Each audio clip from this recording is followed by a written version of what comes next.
nze Kenny yankubidde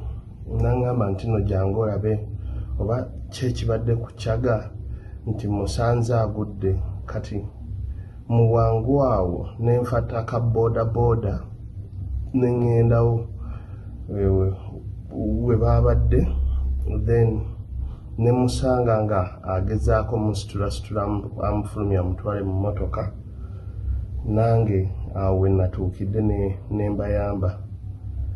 ensonga kulaki Kenny yankubidde Kenny amanyi nti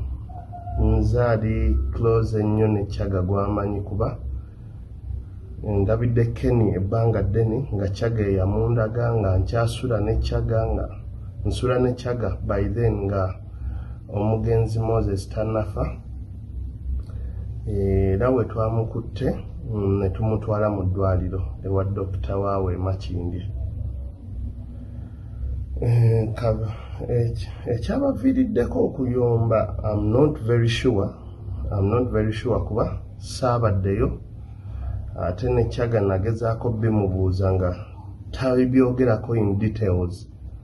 naye leero nawuliddeko nti waliwo ka video akafulumye nga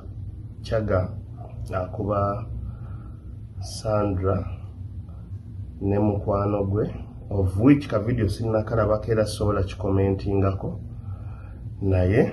nga kyenyinza okugamba nti wekiba kyabaddewo kikolwa kibi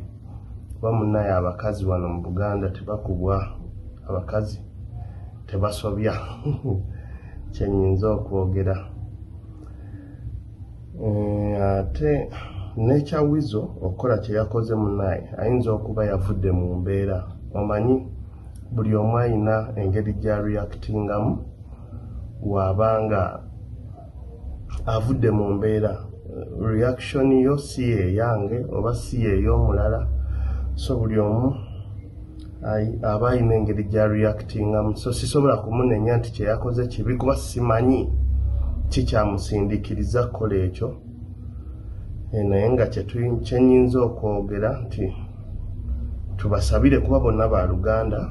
ate nga bonna tubaagaliza okuba bonna kubanza okulaba wizo namumiitingira ku Kyaga Kyaga is my relative so yeyandaga good life yonna kati kyenyinza okugamba nti abooluganda bitamanyi bajja kuddingana kuba babadde ngera bafunangamu misunderstandings ng'abantu abalala era ne baddingana lwakuba leero this time kyasusse